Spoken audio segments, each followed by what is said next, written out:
Hi, welcome to Living Well on a Shoestring Budget in a Down Economy. Our presenter today is Lisa Terenzio Meade, joined by Brian O'Connor, class of 1982, both. Lisa practices law, teaches, and lives in Connecticut with her husband, 3 children, her geese, ducks, her cat, and a dog named Loopy. With so many mouths to feed, she has been engaged in recycling, repurposing, free cycling, homegrown food, and clothes swapping since 2008. Turn it over to you, Lisa. Okay, thank you. Well, welcome everyone.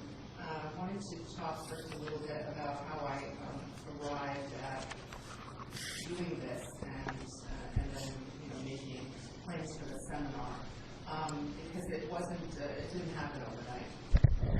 So I've been living with my family on Long Island temporarily, and on Long Island where we lived, people buy a lot of things, and you can go and find stuff on the side of the road very easily, but that's nothing wrong with it. People cast stuff off very easily. And, as you probably know, at the end of 2007, 2008, things started to happen in the economy. And we'd already made plans to come back to Connecticut and took a job with a brand new proprietary school in Connecticut, where I would be directing a paralegal program. So just as we were arriving here, I think probably October of 2008 is when, we saw anyway in Connecticut things start to really, start to slide downhill. And so while I want to say ultra practical aspects of the school, which were the dental program and dental assisting program, et cetera, seemed to maintain themselves, the paralegal program had a really hard time, getting off the ground. Which is not to say that paralegalism isn't practical, but you had a very hard time without having a full-blown, long, like a 2-year program where you could get federal funding, getting anybody to pay for this. So I got to see how this wonderful project really just never got off the ground. So that was one of the first kind of some of the writing on the wall starting to come out. And we had a series of, I guess you'd call them setbacks in terms of we have a couple rental properties, tenants not paying, that sort of thing. And we had to do some reevaluating of our financial situation. And part of it is we live in Northeast Connecticut, so I don't know how much, some of what I'm going to say today will be more or less applicable depending, of course, on the environment in which you live. But, people down here in New York think of Connecticut, they think of what we call the Gold Coast of Connecticut, which is like Fairfield County, whatever, some of the, the most valuable real estate in the country. Just scratch that from your mind. You think of where we live, which is way up in the opposite corner of the state, closer to Massachusetts and Rhode Island. So where do you live? I live in Portland, Oregon. Okay. I'm super familiar with that. She came the furthest of the site. Yeah, I guess so. So where we live is, very moderate income folks. It's rural, but I want to say isn't terribly provincial because we have a big state university there, which brings in the University of Connecticut, which brings in a lot of new ideas, et cetera, et cetera. So anyway, we started to think of different ways to save money, and we have always been a family that enjoys sort of the game of looking for things, picking stuff up and repurposing things and that sort of thing. But now it actually, changed from being a game to being, more like one of the mainstays of how our family, runs itself. And one of the things I was thinking as I was envisioning this last night is that really, I'm not offering this seminar in terms of being an expert in the field. Because in fact, I think I'm probably too, I don't want to say, for lack of a better word, lazy or disorganized to be an expert in frugality. but it's actually my outsider's view that might be valuable to people because I do the things that take the least amount of time and effort. And I mean, I'm being sort of facetious when I say lazy. I do also work 3/4 time. I have 3 young children, so it's part of it is I just don't have that kind of time. But I also don't have the inclination as a person who would like clip all the coupons and methodically go through them and spend that kind of time, doing that sort of thing. That I have to do what works for me, and likely that if it works for me, it will work for other busy people who don't want to suddenly put the brakes on what they're doing and say, okay, now I'm going to live, a frugal life. So, having said that, I sort of split things up into categories of things that I endeavor to do. And maybe I'll backtrack a little bit. So what I ended up doing, instead of practicing law full time, which for me just isn't practical for a number of reasons. I got health concern where I can't work 50, 60 hours a week, and also because of the kids, I think I wouldn't feel right about really being out of the house that much. Not to mention what I would find when I'm getting off, So I do, I guess, what you call freelancing. I work as a court-appointed attorney, which means I get to set a lot of my own hours. So that's something that's very compatible. Freelancing and this sort of, frugal activity for your family is, coexist very well. Well, the first thing I started doing was gardening. Now, I have had people tell me that I'm not very practical about my gardening. And, but, as long as I yield a crop, I have to take out with a grain of salt. So, like, the person who's, the consummate gardener who really knows what they're doing, who prepares their soil very meticulously, who wants to get the biggest yield, that sort of thing, I'm sure looks at what I do and thinks, oh, well, what are you thinking? One of the first things I started doing is I thought, okay, I'm not going to go hire somebody to rototill a garden. And I'm not going to rent a rototill. So what I did was I built a garden. And it's so unbelievably easy to do it, and you can do it in a small space. So what do I mean by that? You basically take wood and build it up off the lawn or whatever you have on the lawn. I do have a piece of lawn. I also have a nice raised bed that the previous owners of my house built before I got there, which is That's good. Yeah, it's very much Control what's in there. right.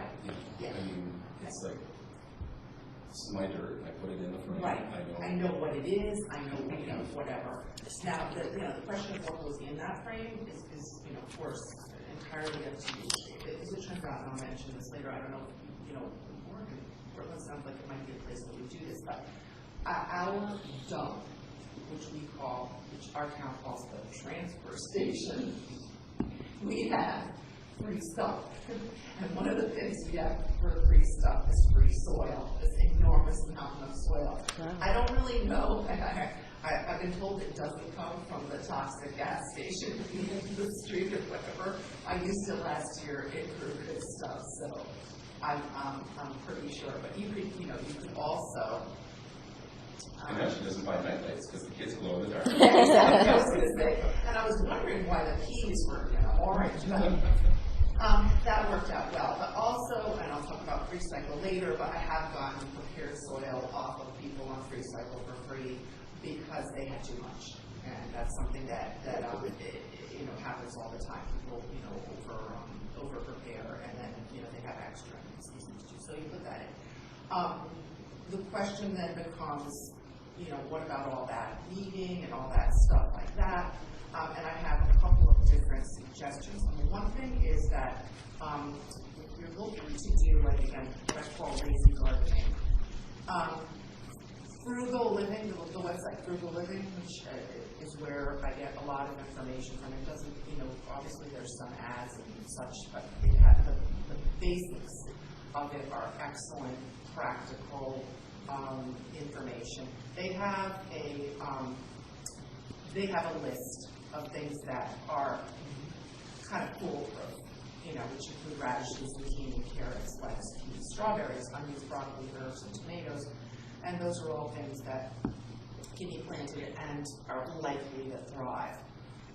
They also have a printable garden notebook, you know, if you want to take it a step further and plot out exactly what you're going to plant where. I literally, you know, I put the seeds in and whatever. You just have to get into that, you do have to get into that watering routine. I put a post-it on because I will literally forget to water the garden if I don't remind myself, even though I think of it as being a priority. You know, I have to make the time to water. But other than that, it's been fairly low maintenance.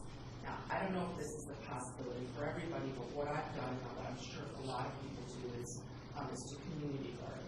So I serendipitously found this woman who, through a client of mine, who lives in an apartment but would really like to have a garden. So she's doing the weeding, which I'm unlikely to do. So I pay, and she does her share, works off her share. So I pay for the seeds, for the whatever it needs, you know. And then at the end of the summer, we'll be doing a lot of prep together and then splitting the, you know, fruits of our labor, that kind of thing. So you may be wondering, well, you know, because for me it was literally a kind of a free thing that I ran into her. This opportunity manifested itself because, you know, you don't want to ask someone necessarily to do some of these, you know, chores that you have. Maybe there's a consultant, someone who doesn't want to come work with your garden or whatever. But as it turns out, I think I noticed that as I become more and more involved in this way of life, you know, people tend to present themselves more and more because you're just rubbing up against like-minded folks, you know, who appreciate these ideas. So along with the gardening came, about the same time, came this idea, well, you know, maybe the kids eat a lot of eggs. Why don't we go ahead and have a couple of chickens, you know? And the chickens evolved into geese and ducks, which also lay eggs, which I didn't know you could eat. And I happened to, I did have this argument with Seth this morning about whether or not chickens have personalities. My personal opinion is that ducks and geese have much bigger personalities than chickens, not which is rather the ducks and geese. But anyway, funny thing about geese is they just take care of your whole lawn for you. They are incredible. Especially the fertilizing. Yes, well, that's true. But they will mow down everything in sight. So your garden has to be fenced in. They are incredible watchdogs. And they will let you know if anyone is nearby. And you know, for better or worse, they will bite anyone that comes on your property. And they're fierce. So they are in my yard, they're in the backyard because there's actually kind of a liability issue there. But they are wonderful to watch, especially the kids. They're wonderful to watch them grow. And I have to say, I didn't grow up with a poultry, so I suddenly fell in love with geese, for lack of a better way of saying it. And so we have the free eggs. Now the thing about the geese, that poultry was going to feed them. But with the geese, for the most part, you're getting at least 8 months, depending on another Portland, of free food off your lawn. You know, you can supplement that a little bit with grain or whatever. But they're basically good to go, and the ducks the same thing. Yeah, it's great. You don't have to explain sex ed to your children because they see it happening, and it's all part of what's going on in the world. Is the animals hurting about it? Yeah, exactly. Well, that is yeah, they're pretty amazing. Yeah, remember what the ducks did? Remember when the lady duck wanted to smoke a cigarette? Yeah. So then also there's a website called Garden Mandy, like the girl's name, and it has 5 cheats for the lazy gardener, as well as many other items.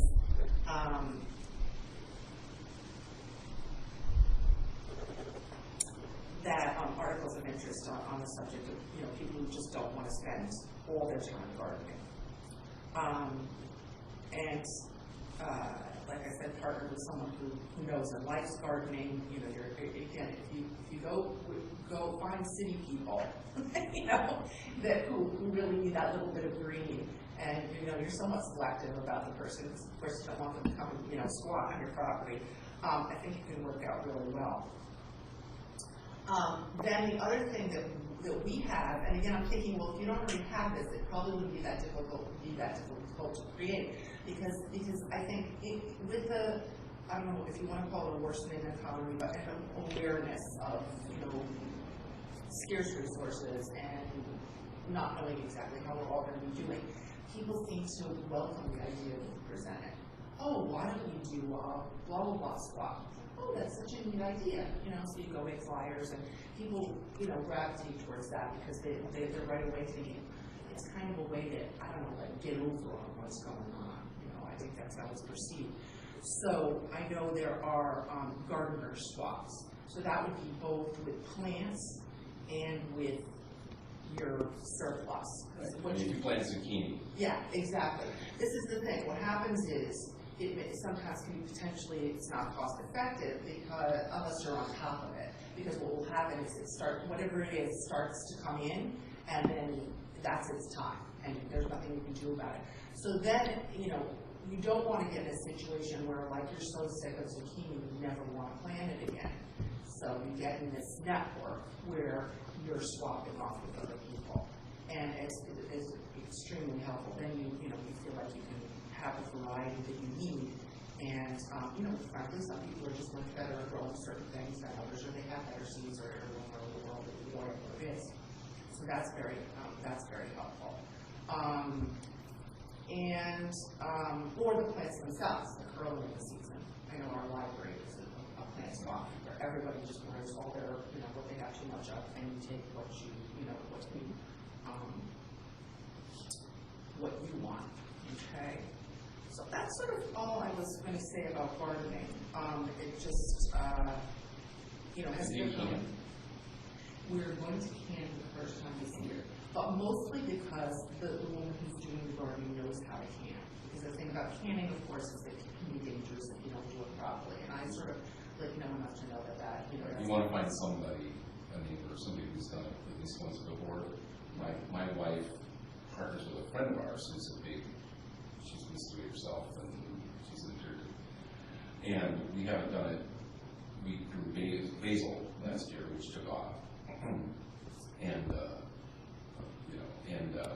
But we didn't have quite enough. And what they do is they go to the farmer's market and buy a bushel of tomatoes, which is always amazed. She goes and she gets all this stuff, and I'll say, well, I'll take $20 out of the cash fund, and she's always bringing back change on all that for $12. And there's a little bit of work in it, but they just make tomato sauce, tomatoes, basil, and garlic, which they can supplement what we have, and then they split it. And besides the fact that they're not, you're like, okay, great, tomato sauce. It's not a full diet. But what it does is, you're Italian, Yeah, I was going to say, it's not. But what it does is it keeps you in, when people have been too busy, when certain people who are home all day have been too lazy on a computer. I'm kidding. But when life happens, you work overtime, or you're coming back from a reunion, and you don't go out. Oh, there's nothing. There's always a box of pasta, and there's always one of these 30 cans of tomato sauce. So it's not the $1.97 that you saved not buying a can of tomato sauce at the store. It's the $40 because you didn't say, I don't want to cook. Let's go out. Let's order or it's the $20 because you didn't order the pizza. And you can freeze too. I mean, obviously. And there's on the Frugal website, it talks about what things freeze well and what don't. And one of the things that I've always done that's very welcome when you're on is to make herbal ice cubes and then pop them all into a Ziploc bag and keep them for October or whatever by just putting them in a blender with a little bit of water and basil or whatever. And then when you add those to even a canned soup or something like that. Although I'm trying to avoid cans because they have all this stuff in them. It just freshens everything up, and that's extremely helpful. yeah, and you know, like I said, with the canning, you have to be a little bit careful, although less so with the tomatoes because they have that high acidic content. Yeah, It's good to take a My diet. boyfriend's mom has a lot of candy. Yeah, I mean, once you've seen how it gets done right, then you're like, oh, okay, and that's the part that we're going on, yeah. and I think also like when you find older people who, much older people, especially who have some expertise, well, like my 92, yeah, we are Say older that, I'm people. thinking, that would be awesome. Shoot, but like my 92-year-old aunt, I mean, we need to get her tomato sauce recipe before anything happens to her, so that it can live on in perpetuity. But I was going to mention, with because what fits in nicely here would be, okay, well, why don't I just go to the farmer's market? Like, why should I do this myself when I could just go to the farmer's market? And you can just go to the farmer's market, absolutely. But I did have an experience with the farmer, well, not the farmer's market, but what's that called? Like a co-op share when I was on Long Island that made me much more wary of that experience. And that was, it was the Brookhaven Hamlet Farmers Co-op, and we bought a share. And what we realized is that I think it was like $450 for the whole, for the whole season. So, the first week you go and it's like 2 weeks, Then the next week you go and then there's maybe, 15 heads of cabbage or whatever. It really, unless you were maybe just a single person with a lot of flexibility and a lot of time to devote to those 2 weeks, you really were not going to be able to get even remotely close to your money's worth. Now, I understand that you are, with that sort of concept, you're not just trying to get your money's worth. You're trying to, you're hopefully supporting the way of life. You're supporting the farmers that work there, and you are, living the lifestyle or whatever. But it was just, it ended up being ridiculously expensive, and you got the idea that, with a family of 5, like, how am I going to turn all these cabbages into something that, 3 kids are going to eat or whatever. So I didn't really, I'm sure there might be another co-op situation that might work out better, but I didn't really enjoy that so much. And, hello. And I find the same thing with farmers markets where we are, even though, as I said, it's it's a fairly rural, so to speak, middle class community, that some of them are really just trying to capitalize on this idea that, okay, we're a grassroots institution, but they charge $7 for a gallon of cider. And my thinking is, you gotta be real. I mean, I don't mind spending a little more to support you because you're local, but there's a continuum off which that really just drops. There's a point where it's a political statement, where it's an economic statement. Yeah, it is. It's like saying, it still has to work for people in order to do that. And although there are a few, speaking of living well in a down economy, I mean, there are a few little gourmet things that I would pay a lot of money for, just to sort of, but they're like the garnish on my life as opposed to the staple, like the little thing of caviar or something, or potatoes or whatever. And that's how I keep my morale up, so that I feel like I'm engaging in something, this whole project mindfully and intentionally, as opposed to being forced to do it because things aren't exactly the way they used to be. So then I was going to speak about foraging. This is something I don't do, but I'm thinking about getting more into it, particularly when it comes to foraged greens. Now, again, it depends on your, the environment you live in. Of course, you want to be really careful about picking up greens off the side of the road where they've been sanding with chemicals for the to keep the snow down and that sort of thing. But particularly things like dandelions, purslane, chicory, burdock, all of those, you can find all of these on, again, the Food Living website, etc. What we do now is we keep in the car jars of water a tarp, scissors, and a shovel. And this way, because the thing about the foraging is, again, unless you have a lot of time, and you're really going to say, okay, today I'm going to go look for, morel mushrooms, and that's how I'm going to spend my day. What I'm not going to do is you've got to be ready to just transition right into that. Pull your car right up and start pulling those apples off the side of the road or whatever. But the good news, and I don't know if you've had this experience, but I want to say 8 years ago, if I was doing that, I'd be the only kook out there. Now I have to struggle and vie to be the first person as when the apples are falling down.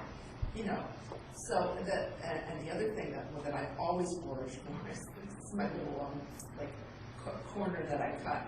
I go to the floral supply store and I'll get 3 or 4 really high quality fake flowers, the ones that really, really look real. And then the rest of everything is off the side of the road. So that's what the scissors are for. I pull up, see, not from people's gardens, mind you, or anything like that, but places where it's a little wild and doesn't really belong to anybody. And I'll do that at least once a week. I'll stop off, and that's what I put it in a jar of water, and then I go back and I sort of fill that around my couple of fake flowers and save lots of money. I love to have flowers in my house, so that's very helpful. One of the ways, let me just make sure if this is where I was going to talk about this. I guess, let me stop with that. I'll talk a little bit about trade and barter. These days, people are so much more open to trade and barter than they would be. And one of the things, on the one hand, I would walk into Best Buy and ask them, kind of work that off. If you go to any kind of farmers markets, flea markets, places where people are, in part-time business, that type of thing, and ask them, would you be open to trade and barter? I do, blah, blah, blah. And particularly if you have a little piece of paper or a handout or a business card or something like that, and you write on it what it is you're willing to do. People, again, I think are going to be very receptive to this idea on the theory that everybody's trying to make ends meet now.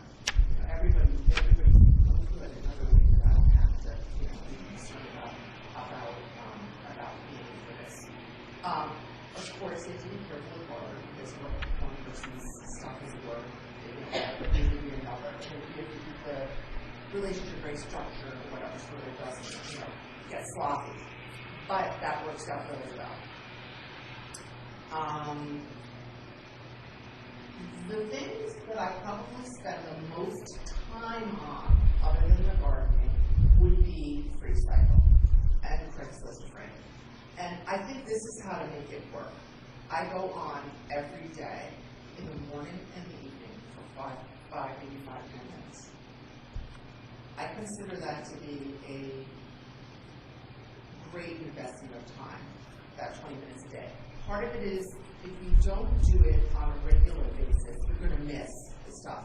Because I'll tell you right now, in the last, let's say, year or so that I've been on free cycle, it's become even more, competitive for the stuff that's out there. So, are you familiar with free cycle? I am. Okay, so I haven't used it a ton myself, although I've gotten a lot of stuff off the free section of Craigslist. right, yeah. Furnished So apartments. free cycle is the reason that I don't prefer either one of them, but there are advantages to free cycle, and one of them is that it's a closed group, so there is at least the aura of responsibility or accountability that Craigslist doesn't have. I don't know if it's always true, but mine is moderated. The one I belong to is moderated. You join one that's geographically convenient for you. You can join as many as you want. It's the app to be included. They will approve you, and then your free stuff will come right in on your email. So all you have to do is go anywhere. You just have to look at those emails when they come in. They'll usually, because the moderator is going to be reviewing them first, they'll all come in a big chunk, and you look through them. So you see things that you want, you contact the person. If you want something, you post it. right? And because people are particularly motivated in the group to keep things out of the landfill, you will find some really useful stuff. You also find some absolute dreck on there. You know, people who, or something that would really could be very useful, but only to the right person. You know, like this morning I see there's a TV with no sound. You know, and I'm thinking to myself, okay, I understand you want to keep this out of the landfill because I couldn't do anything with that, you know, at all. But I got a free pop-up camper off, like a $4,000 pop-up camper off a free sale. In fact, I had a very hard time at motor vehicle because they wanted to charge me sales tax on the transaction for imputed value. And I said, look, it was given to me. And they said, well, was it by a relative? And I said, no. You know, it's by, are you familiar with pre-cycle? No. Well, and the idea is that they said that they would have to audit it to determine the value or whatever. But the guy had posted it in the middle of the night, and I was the first person that called in the morning. In the mornings, because otherwise I don't think I would have gotten it. You do have to be careful, and I guess I should say I have to be careful because I like to think of myself as somewhat creative.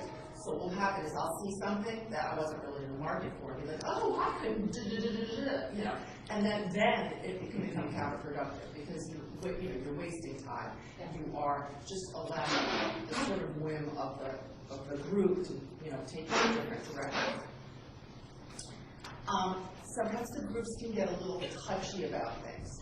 People want things to go to somebody in need, you know, and I'm not going to crawl over on my hands and knees, you know, and beg for things.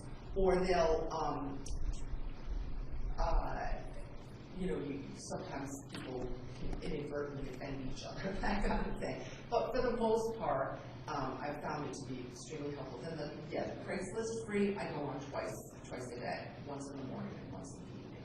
And I put a little, since you're familiar with it, but it shows you how to get there by going on Craigslist under for sale and then for free. There's scams, you know this, you can give them away, whatever, and collected email addresses, you infant formula, teeth whitening strips, and something else. But, I guess probably already knew that. You might want to set up a separate email. Yeah, that's a really good idea. Exactly. Keep that out of your real life. Store your Hotmail or Gmail account. Yeah, so that's been extremely helpful. And again, if your dump or transfer station doesn't have a swap shop or whatever, it's something you could propose, and most places will be open to it now. At our dump, you drive in, there's the different, the bulk waste, whatever. All my lawn furniture, my umbrella, all my stuff like that outside came directly out of the bulk waste dumpster. I know, people were looking for something more, modern. It's wrought iron. I mean, it's lovely. I remember, I had to, of course, stick it in my van, and this is the other thing I mentioned in my little handout. Of course, all of this is so much easier if you have a large vehicle. If you don't have a large vehicle, then, some of it is restricted. But we have... Get away from the truck. Exactly. You get find somebody to partner with. It's definitely has a truck. Perfect.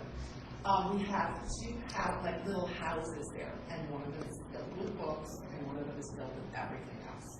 And it's the same thing. You drop what you don't want, you take what you do want. And again, so people are motivated to figure, well, there's some use left in it. We have been able to get all kinds of really cool stuff from there. I love that thing you did with that. The light fixture. Yeah. The little thing you painted it white, wasn't it? Yeah, I was going to say, this is the thing. It sounds kind of ridiculous, but I have this thing with white spray paint, and every time I see something that's being thrown out, I have this idea that I'm just going to take white spray paint or white paint and paint it white. So I did. I found this chandelier that was in the swap shed. I painted it white, and I went to, we have what's called Christmas tree shops. I don't know if you have that, and it's a big import type of gift store, and got these little red shades for a Watakis and stuff on there, and it's actually pretty cool. But you can get a lot of great old furniture that would be hideous the way it is, and if you paint it white, it looks fantastic. So yeah. The modified consumption, I mean, obviously it's kind of like use less. I guess it would be use different things. And for me, it's shop at different stores. Now here's where I get into kind of like, I don't know if you call it an ethical dilemma. I haven't gotten to the point where I'm doing exploitation-free shopping. In fact, my desire or inclination to be frugal has probably made me, shop at more places where things are being made in a maybe, less than. You don't want to think real deeply about. No, exactly. I try to avoid Walmart if I can, but the places that I shop, probably the number one culprit, that would be something called Dollar Tree, which you're probably familiar with. There's a Dollar Tree everywhere. Totally. Anyway, now Dollar Tree is, can be deceptive because we think, oh wow, everything's $1, so the things aren't even worth $1. But the things that I think are really worth $1 would be their 2 for $1 greeting cards, unless of course you make your own. All of their party supplies are, much less than they would be somewhere else. So I do have several parties here for the kids. That stuff. Their food can be relatively disgusting in my opinion, so I'm unhealthy, so I try to stay away from that. What they do usually have is Italian ice at a price that we use Italian ice that I have never seen. It's like apart before. So that's Frozen pretzels. frozen pretzels.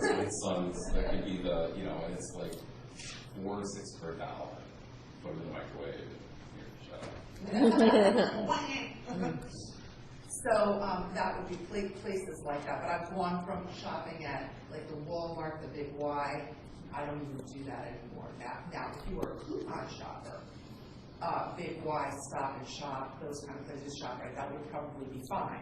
But not being a coupon shopper, not having the patience for that, then I've gone down to the lower echelon, which would be Price Chopper, Price Right, I don't know if you have that, and Aldi. Aldi is a multinational food store that you can't buy, you can't go there looking for a particular brand and expect to They find only it. stock like about 150 items and Right. 40 changes. They're wicked cheap. And this is the other thing too is that now, I thought, well, am I not going to be able to get anything healthy at these places? You're starting to see like the Eggland's Best organic eggs, the Horizons organic milk, and all that stuff are literally half of what it would be in these other places. So that I found very, very helpful. I still do over-clothes shop, that sort of thing, but I only go to TJ Maxx, and that's it. I mean, if I had occasionally, I still go to Ann Taylor because it's a store I love, but it's definitely just like the icing on the cake, maybe once every 2 years, something like that. Do you have TJ Maxx or Marshalls? Mostly a Goodwill shopper for my clothes, frankly. Well, there you go. That and Columbia Sportswear because my boyfriend works there and we can get everything half off. That's nice. My wife buys That's excellent. batches of kids' clothing.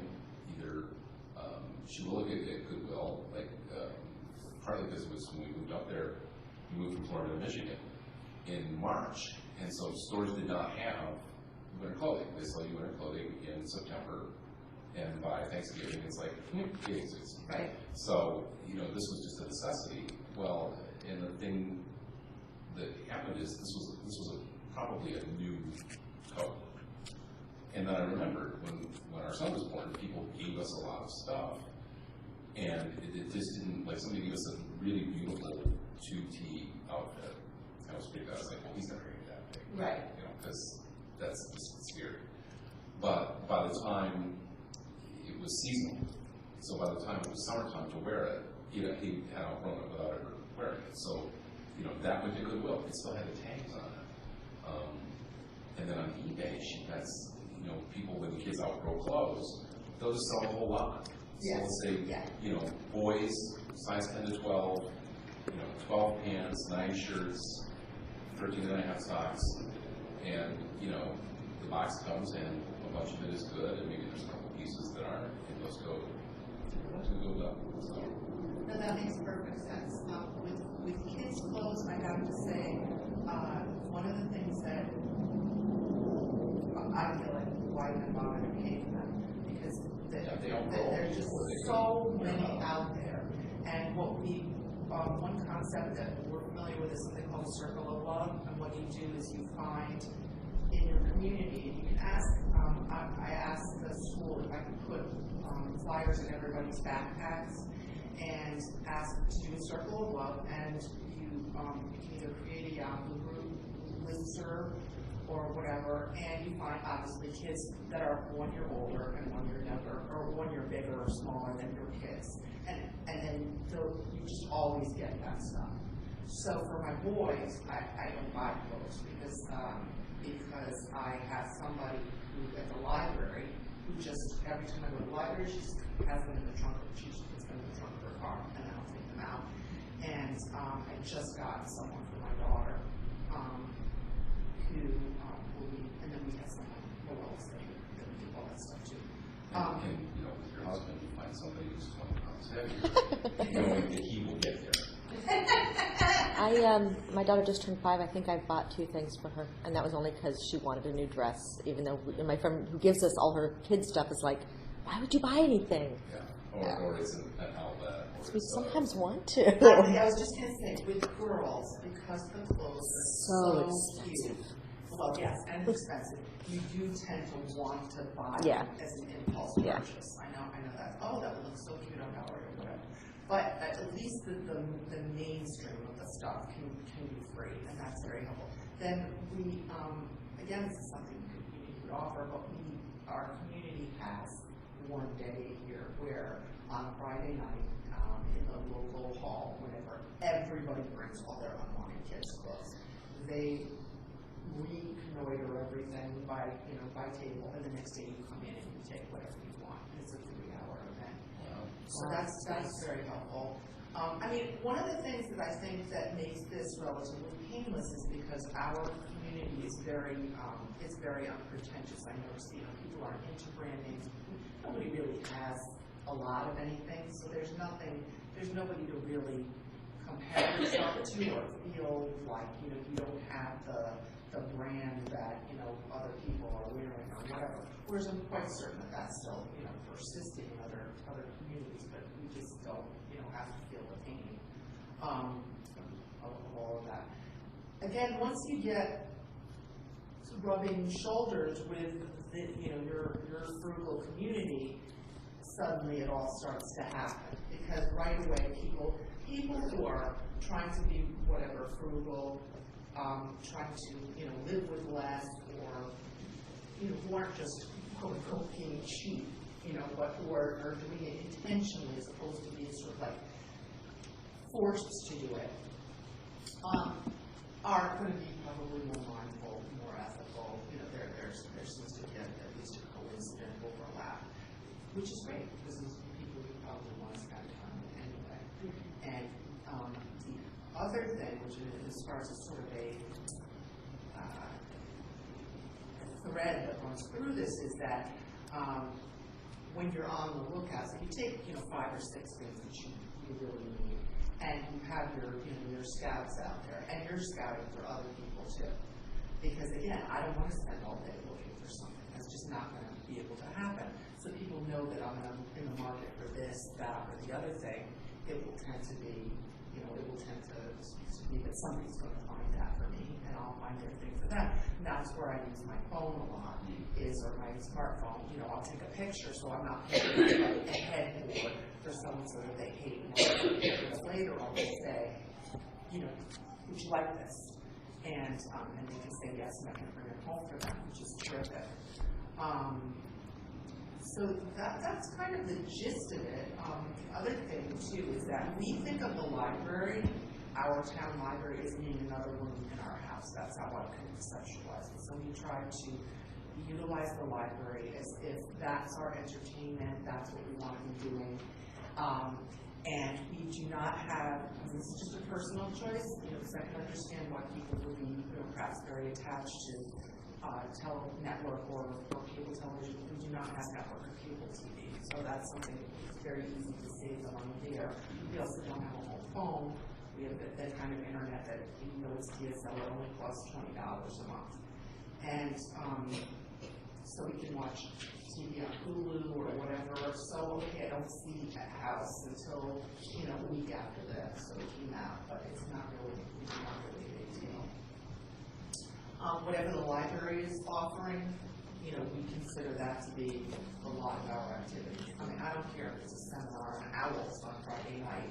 That's probably where we're going for our The thing is, if you wait, and now it's sometimes a matter of months, you can go and get the entire box set season of, in some ways, kids are really expensive, but one thing that they do is they really cut your entertainment budget. Because I'm like, I don't have time to watch TV anymore. I'm not paying for these premium channels. I'm going to get one premium channel on this perfect package. Right. Breaking Bad, I couldn't keep up with it anyway. You get the box set from the library, and And if you don't, you probably know this, but if they don't have it, you just ask them to order it for you, and they'll bring it in for you. And we have a very modest library. It's nothing like what we one of the big advantages of that, extremely big tax base or whatever Long Island is. The library is like I wouldn't call it palatial, but it was just unbelievably well run, and there were just activities every minute. But we don't have that. We have more like, color with grants on Thursdays. But so what? We're going to go there and we're going to do it. And it becomes, we think of it as being like a partner in our, and what we're doing. Well, part of it is that we want to support the library. Part of it is it's free. And there's plenty to do there. you can sell kids on anything with comments. Yeah, exactly. So I thought maybe you'd like to add maybe the more practical, financial aspect. Sort of the same thing. I made the really savvy financial move of going back into the newspaper business in 2005 in Detroit because they didn't give me a job in Calcutta. And we moved from Florida to Michigan. We moved from a state with no income tax and no snow or clothing that goes with that. Just in time for things to basically, go to hell. And my son had a developmental language delay, so my wife couldn't go back to work. At one point, he was in 3 different programs in 3 different cities, so there was no work stuff around there. And I had been a freelancer, but my wife didn't. She doesn't have the same skill set. She's a copy editor, so you sort of need to be attached to it. It's harder to freelance copy edit. By the time she could return to work, there weren't any jobs. Or any jobs that were worth taking, because my newspaper job schedule, even now that she works 2 nights, there's a lot of babysitting because I'm not home at 5:30. But I'm a personal finance columnist. So I write a lot about, I'm a personal finance columnist at the Detroit News. So I've written a lot of stuff, and as this economy got worse and worse, I basically said, one of the things is does this work? I read a lot of stuff where I felt like, as a personal managers did, where I'm like, I don't think this saves anybody any money. Or it isn't the problem. When you're in Michigan and people are, we have the United Auto Workers, they have legal benefits. And we have a ton of people declaring bankruptcy. But they weren't losing their jobs. What was happening is all the UAW guys were losing their overtime, which they had, and you should say, some writers were like, the financial nanny, well, you should never count on overtime. I'm like, these guys were getting 11 and a half hours of overtime for the last 8 years. Yes, it became part of the budget. And they were making, $20, $30 an hour, so it's just a lot of money. Losing their overtime was enough to put some of these guys in bankruptcy. And that's the point where, advice like refinance your house, which takes 3 months and it's going to cost you about $3,500, isn't going to help you keep the lights on. you might be able to do it and it might make sense, but it's not the kind of media thing. So what I did is I took, I've been fortunate enough to put everything into online banking, and I have Quicken, which is a program I hate, but it's the only one that works the way I want it to. Some people like mint.com online. To get it to do what I want is a hassle, but if you sort of take what they offer you, you can customize it with categories and stuff. I went through an MBA program, so I really want to be able to do a spreadsheet because I'm an idiot. So I looked at all that stuff, and I looked at what were the 10 places where we were spending most of our money. Because what you want to do is, when you've got to cut back, is you want to, what can I do that's going to, preserve or generate cash? Period. Life is basically a junk sandwich, and the more bread you have between you and the junk, the less junk you're going to have in your life. If you don't believe that, ask O.J. Simpson why he didn't use a public defender. He had a lot of money, he's not in jail. He didn't have a lot of money, never heard of him again. So, so these are the columns, which did win a couple of national awards. Yay. And it was stolen by Money Magazine. Are you Brian? Yes, ma'am. Oh, And you can see the first installments, my editors were not thrilled with this idea. And I read a column every week, so basically all I wanted was permission to write 10 columns on the same topic. But one was on auto expenses, one was on child care expenses, one was on grocery expenses. They weren't even the same topic. They were sort of on a theme. This took like 6 weeks to get people to do, and they're like, I guess. And my managing editor said, well, don't you want to do all this stuff? And I'm like, oh, yeah, sure, but, and for the readers. And that's the one thing that I think you can look at is entropy really does exist in everything. So even if you think, I went to Michigan with a sort of a mental budget in mind. So when I did, requested a salary, negotiated it, and I did not have a good idea of what it really cost to run my family, especially once we were doing more for my son. But you just get sloppy. There were just, for instance, I was talking about, I found 2 charges that were on my monthly phone bill. That one was a charge that I authorized once, and they were giving me the service when I went on vacation to tether my phone to a laptop. But I had to cancel it. When I came back on vacation, I was paying $15 a month for 10 months before, and then one was some kind of voicemail service that had been added to my account by a third party. yeah, I had the same thing. And they were great. They gave me back the money, they canceled it. So You really keep down. gotta find it. Yeah, You gotta see it. right. So I'm busy. I'm trying to, I was freelancing in addition to my job because my wife wasn't working. So yeah, the phone bill comes, how much? $80, $95, great. Right on the check rate. And I didn't really go through the thing, but that's the 2 things that you really have to look at is any to make these kind of big impacts is, as I said, we're going to look at the big expenses and anything that you pay regularly, quarterly, monthly, weekly. Those are places where like Lisa said, your time is going to pay off. If you can cut $200 out of your monthly utility bills, you just saved $2,400 a year. As opposed to shopping like a lunatic to get new shoes for the kid, winter boots, and I saved $18.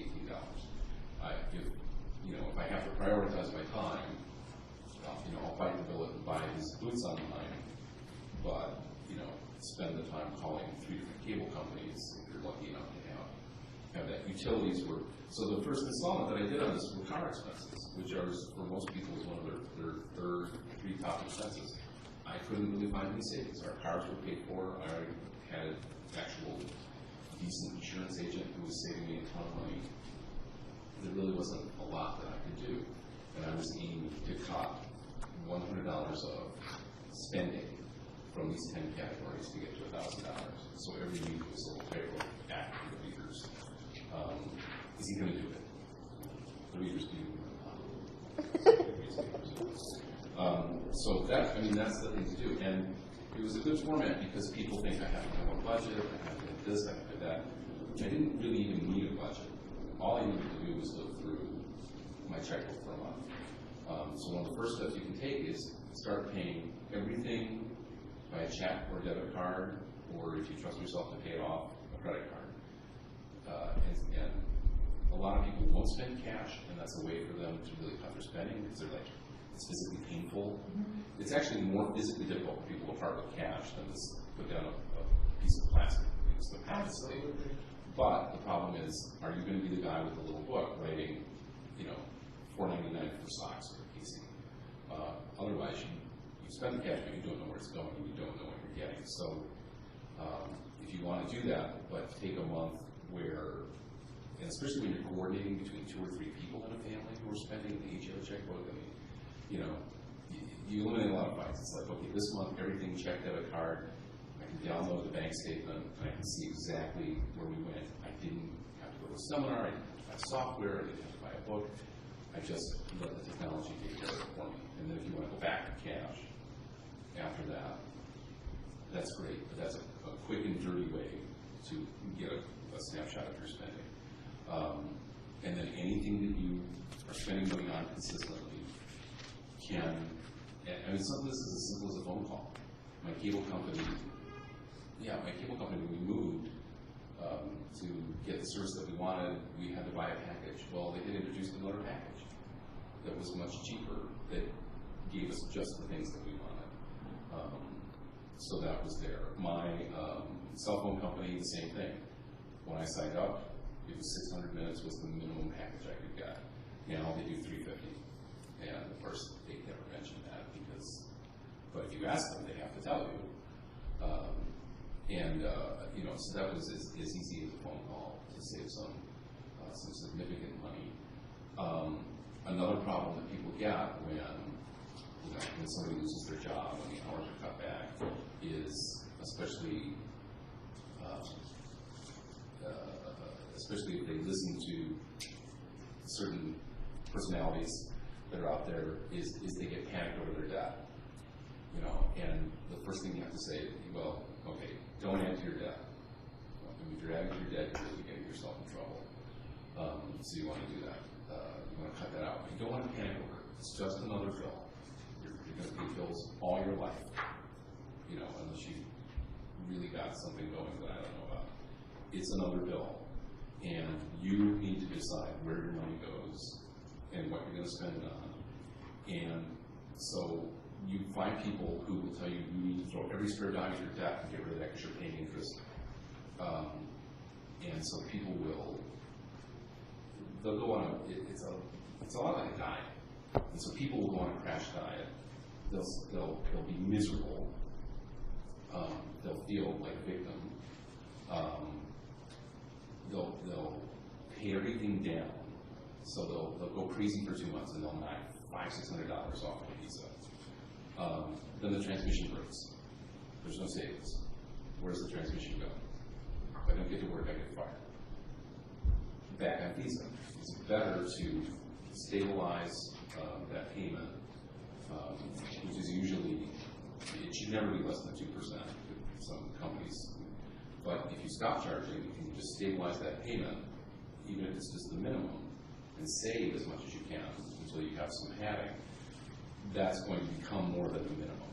So when the next month's bill comes and it's gone from a $100 minimum payment to a $92 minimum payment, you just keep paying $100.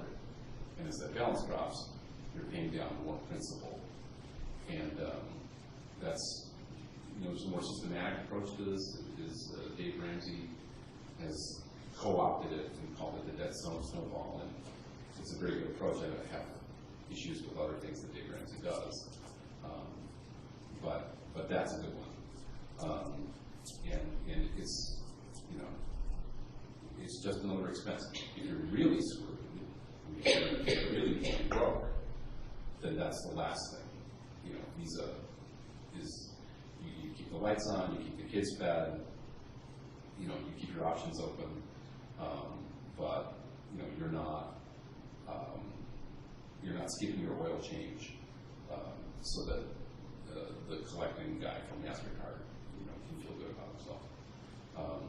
And that's, the things to look at are your fixed expenses, you know, which are, and limit those as much as possible, so you're not adding anything to your mortgage payment. One area where people have gotten in trouble that I've found is almost a magic bullet, is especially if people have gotten into difficulty, maybe their credit has been dinged, and they bought a car, and they've had to finance through the dealer, and you can have some terrible interest rates there. Join a credit unions will refinance car loans, and I mean it can be a significant amount of savings. We had one reader who was a kid who leased a car, used all his mileage, rolled it into a payment on another car. So he had this incredible, and we saved he went to his credit union, and you can join a credit union. Your grandfather was in the Navy, you can join Navy Federal Credit Union. And I think we saved that kid $220 a month on his car payment. And then that money did go to pay down on your dad so that he could be free and clear. And the other thing is, don't be a perfectionist. Just, you know, if you save $1 this week that you didn't save last week, think of it as continuing. You know, take. So, for instance, you do that 1 month, capture my expenses. I did a budget. You probably didn't capture everything. We didn't have summer camp that month. Oops. Okay, so the next month, whatever, you have to say, okay, I need to set aside $35 a month every month into the savings account so that summer camp isn't a $400 bill or whatever it's going to be. So just, you know, make a plan, you know, do it, evaluate it, and adjust. After about 6 months of that, you can be pretty well capturing everything. Don't go crazy over repaying every dime. If you're within $100 or $50 or whatever is going to be comfortable for you, $20, that's fine. There's going to be leakage in anything that you do. And as Lisa points out, the discretionary expenses are where you can make the most difference. That's one of the reasons that when economists talk about inflation, they'll say core inflation, which doesn't include food and gas. Partly because those prices fluctuate a lot, independent of the larger forces in the economy, but also because it's really easy to cut those expenses. You know, just as I have here, if I could just convince my wife to drive my station wagon on the days when she doesn't work and doesn't have a commute, you know, I was saving $20-something in gas a week by taking her car 3 days a week. I don't like to drive her car, she doesn't like to drive my car. Too bad, I just have disappointments. You know, you're married, you just can't possibly be for something in your life. So that was a thing. One thing that I found that worked really well for me, you know, because I'm not a coupon guy either, was there are some coupon systems out there. The one I found that I really, and I talked to people, that was a program that was reasonable and didn't suck up a lot of time, wasn't expensive, and actually worked for people, was the grocery game, which was $5 a month. And if she is run by a woman in California, she has this huge staff. This thing has got huge. She used to do it on her own, and she's got her own publicist, and she's got her own. It's crazy. But what they do is they index all the specials and sales at some liquor stores, including some drugstores, which is really because that stuff costs you a fortune. And what basically happens is in most stores, even if they've gone to, there's two things. There's either stores at discount or there's everyday low prices. And even at everyday low prices stores, they go through a cycle. And so there is a time about every 12 to 16 weeks where something will be at its cheapest. It's the cheapest that store has ever been on. going to sell it. If you use it, buy the living daylights out of it, without, destroying your cash flow. And then she will also index which things are just on sale and which things need a coupon. But the coupons only come from two sources, so you don't have to. It's Valpak and Red and another one that you get in the Sunday paper, and it'll be appropriate for your region because they do everything. And then it's color coded, and you look at the list, you can print it out. This thing is practically 30% off, but we don't buy baby food anymore, so I don't buy it. And that's it. The other thing that you can do, and this gets back to what happened sort of the pasta sauce thing, that my brilliant wife just did this for fun with a friend, and then it became this other thing. Is that then you shop out your pantry. You don't make a meal plan and go to the store with a meal plan. You go to the store with and buy what's cheapest, plus your produce and your dairy, and buy half of the produce that you normally buy. Because that's what you throw out. That's the stuff that goes bad in almost every house. But after a few weeks, you can basically plan your whole meal out of what you've got. Terry Galt, who runs the grocery game, says basically in the first month, you'll save more than enough to buy a freezer, and it's really well worth having.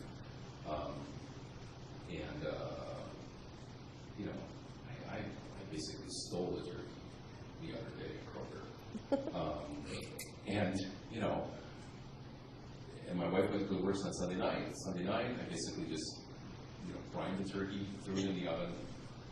That was a week. You get some lettuce, get some yams, and it was sandwiches, it was soup in the crock pot, it was actual turkey that we ate. So that's a really, really,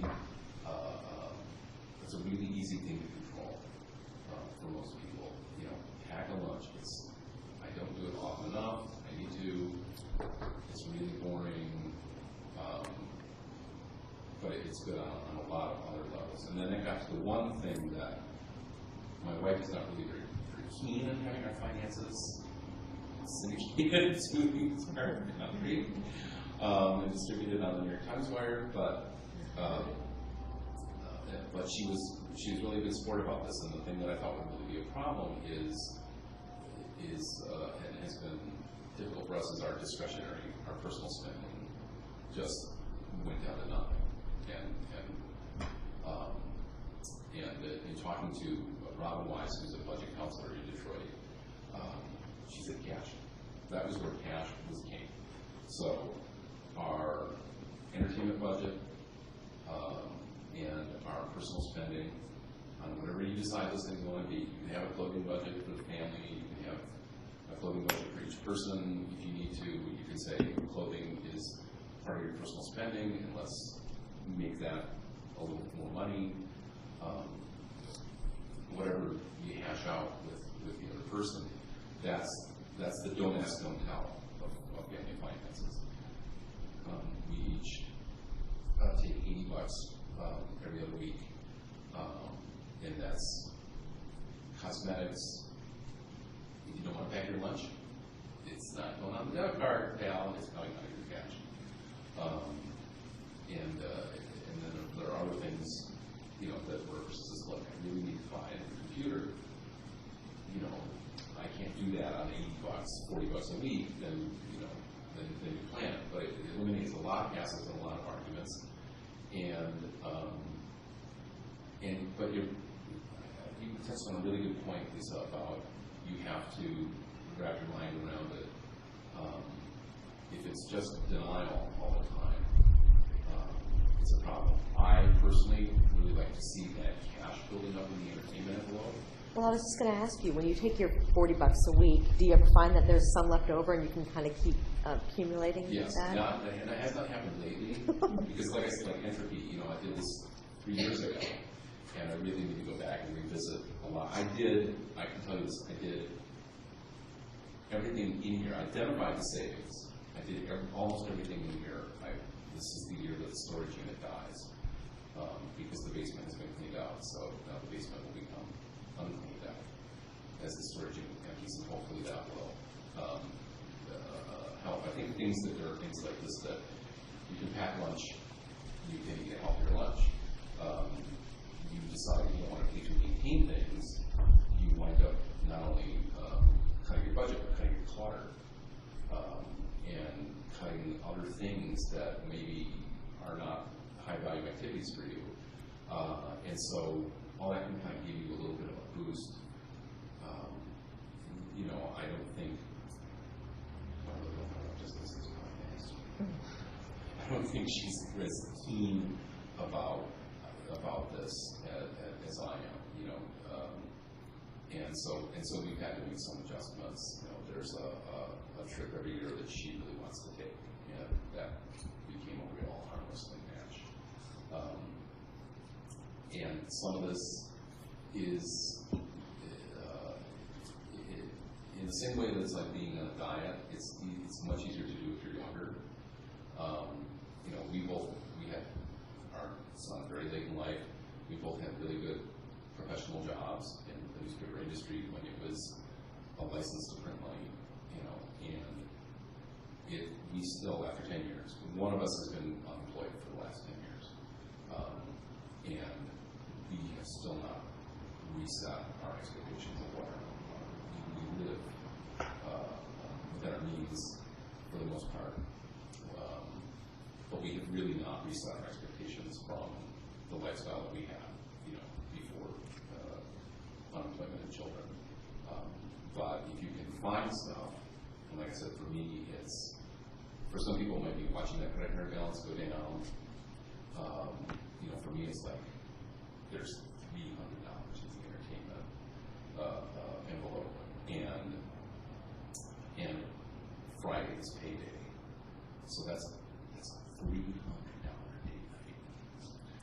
Because there's going to be another $120 that go to it when we go back to, a coupon at the Sunday afternoon show at the theater where, you get a discount card, so every third time he gets a free soda. But, yeah, you can have a really nice, if you're a married couple, you have a really nice date on $300, which for me is kind of like, ding, ding, ding, ding, and it is sort of got to become the new normal for an awful lot of people. But the thing that really got me going on this and disturbed me was that a lot of stuff that you read and a lot of stuff that you hear does not really save you money.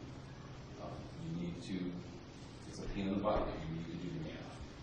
If you do recurring expenses and fixed expenses and things like that, you'll be doing the math once, or at least maybe once a year. The best part about this was I only looked at one category. I didn't cut my entire budget. I never made a budget. I was only reducing my spending. And I never had to cut my spending by a huge amount. I was only like, how much can I get out of utilities? How much can I get out of groceries this week? How much, so it was never an overwhelming task. It was never, oh my God, we're going to live in a box under a bridge. Because we are living in a box under a bridge at some point. But it became very doable by itself. Kind of a, You are. Oh, we still are. We're just I work for a newspaper in Detroit. It's bouncing back. It's bouncing back. And Can I just interrupt for half a second and say that it is 11:06, and I don't have anywhere to be. But at 11:30, anyone who's having lunch here, it's actually right there. So just wanted to say that. If there's any questions, that was sort of the end all of the questions that you're saying. It's very cool. I look forward to reading this. Yeah, I think part of it too is though that, as you probably gathered, at least on my end, a lot of what I'm telling you is not, not terribly novel or something you might not be able to think of on your own in terms of the actual ideas, but maybe part of what I was trying to impart is that it's really the attitude with which you do them. I mean, this probably sounds naive coming from, 51-year-old, but I just, don't want an endeavor to do anything in life if it can't be fun or enjoyable or interesting. And so I sort of had to like make a game out of this and choose it in order to do it in a nice way, instead of feeling like, oh crap, here's what I'm relegated to, And so now I feel like I take kind of a satisfaction and joy in the fact that I'm driving around a free vehicle that was given to me by some Mormon friends who moved out of town that has 192,000 miles on it because I'm thinking here's a car I never had to buy, and it's just because a great deal of people knew that I needed a new vehicle and they didn't need it, There's, the cooperative element of things is really something to explore. Right. For things like, just a babysitting squad. This is not as available to us because of my you kind of need to, when my son's not the beginner's model, Right. as we say. Right. I have to that. But there are friends. Okay, thank you. Thanks, sir. We'll see you around. So the cooperative thing is really a good idea. I mean, it's kind of like, that you have to take the back door into something that was just there and worthwhile to begin with. I would say that the thing that has been. What was your name? I'm sorry. Is this the question sign? Yes, yes. I'm Sarah Hunter. Oh, okay, hi. Welcome. You're not my class, are you? Oh, no. Yeah. I don't think so. Thank you, Sarah. Thank you. Bye. Is the house. There's a lot of stuff that needs to be done. I can do a lot of it. My wife's not a big do-it-yourselfer. She does some stuff really well. She did painting, like we did all our kitchen cabinets. I made new orders. That's she good. sanded down and painted the existing ones. It's because the boxes are fine. We don't have a problem with the boxes. We have a problem with the 40-year-old hardware and ugly design of the old doors. But that's we end up working 45, 50 hours a week. Or the weekend in the garage with a table saw might be okay for me, but it's not a lot of fun for me. Especially when the end product is, okay, I'm going to work on here, sand these 24 doors. It's like, I had no idea and now I get to sand. And so. Yeah, everybody would have to be really gung-ho Yeah. in order to. So, for instance, we have wallpaper throughout this entire house that has to come down, and we just said, we can't do it. We're going to peel this stuff off, and then we have to sand those walls and stack those walls. And, we found a painter, the people who painted our bedrooms, said, we'll do it for $700. I can do a freelance piece for $700 after taxes, and it will take less time to do that. Well, that's kind of like the barter trade thing, right? Yes. In a way. I mean, it's backhanded way, but. So, but there's other stuff where, I would rather trade than barter, because I don't want to have to supervise